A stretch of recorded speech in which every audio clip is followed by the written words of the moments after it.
നമസ്കാരം. കേരളത്തിൽ ബി.ജെ.പി. നേതൃത്വത്തിന് മാറ്റം വരണമെന്നും അധ്യക്ഷ സ്ഥാനത്തു നിന്ന് കെ സുരേന്ദ്രനെ നീക്കണമെന്നുമുള്ള മുറവിളി തുടങ്ങിയിട്ട് കാലം കുറയായി. നേതൃമാറ്റമുണ്ടാകുമെന്ന പലതവണ അഭ്യൂഹങ്ങളുണ്ടായെങ്കിലും യാതൊന്നും സംഭവിച്ചില്ല. എന്നാൽ ഇപ്പോൾ എല്ലാ അഭ്യൂഹങ്ങൾക്കും വിരാമമിട്ടുകൊണ്ട് സംസ്ഥാന ബി.ജെ.പിയിൽ അഴിച്ചുപണിയുടെ സൂചനകളാണ് പുറത്തുവരുന്നത്. താഴെത്തട്ട് മുതൽ മാറ്റം വരുത്താനാണ് ബി.ജെ.പി. നേതൃത്വം തയ്യാറെടുക്കുന്നത്. ഇതിനകം തന്നെ സംസ്ഥാന അധ്യക്ഷന്മാരെ തെരഞ്ഞെടുക്കുന്നതിനായി കേന്ദ്രമന്ത്രിമാരടക്കമുള്ള നേതാക്കൾക്ക് ചുമതലകൾ നൽകിക്കഴിഞ്ഞു.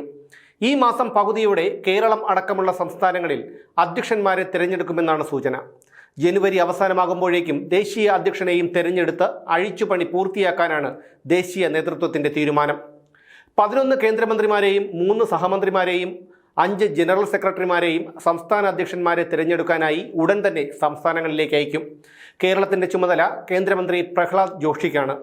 പകുതിയിലേറെ സംസ്ഥാന അധ്യക്ഷന്മാരുടെയും കാലാവധി പൂർത്തിയാകുന്ന സാഹചര്യത്തിൽ കേരളത്തിലും മാറ്റമുണ്ടാകുമെന്ന സൂചന കേന്ദ്ര നേതാക്കൾ നൽകുന്നുണ്ട്. ഇതിനിടെ ഡൽഹിയിലുള്ള ശോഭാ സുരേന്ദ്രൻ അമിത്ഷായെ കാണുകയും ഇക്കാര്യം ഫേസ്ബുക്കിൽ പോസ്റ്റിടുകയും ചെയ്തത് പാർട്ടിയിൽ ഇതിനകം തന്നെ ചർച്ചയായിട്ടുണ്ട്. കെ സുരേന്ദ്രനെ സംസ്ഥാന അധ്യക്ഷ സ്ഥാനത്തു നിന്ന് മാറ്റുകയാണെങ്കിൽ ആ സ്ഥാനത്തേക്ക് M.T. രമേശോ രാജീവ് ചന്ദ്രശേഖറോ എത്താനുള്ള സാധ്യതയുമുണ്ട്. രാജീവ് ചന്ദ്രശേഖരനാണ് മുൻതൂക്കമെന്നും പാർട്ടിക്കുള്ളിൽ പറയപ്പെടുന്നുണ്ട്.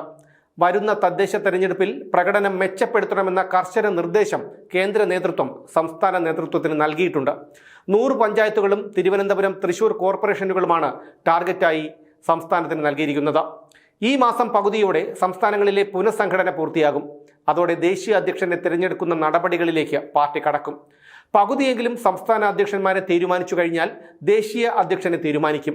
കേന്ദ്രമന്ത്രിമാരായ നിർമ്മല സീതാരാമൻ, പീയൂഷ് ഗോയൽ, ശിവരാജ് സിംഗ് ചൗഹാൻ, ജനറൽ സെക്രട്ടറി വിനോദ് താവ്ഡെ എന്നിവരാണ് ദേശീയ അധ്യക്ഷ പട്ടികയിൽ സജീവമായിട്ടുള്ളത്.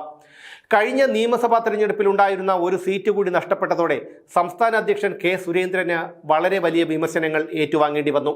ശോഭാ സുരേന്ദ്രനെ പോലെ ഒരു ജനകീയ നേതാവിനെ അകറ്റി നിർത്തിയത് സംസ്ഥാന നേതൃത്വത്തോടുള്ള പ്രവർത്തകരുടെ അവമതിപ്പ് വർദ്ധിപ്പിക്കുകയാണുണ്ടായത്.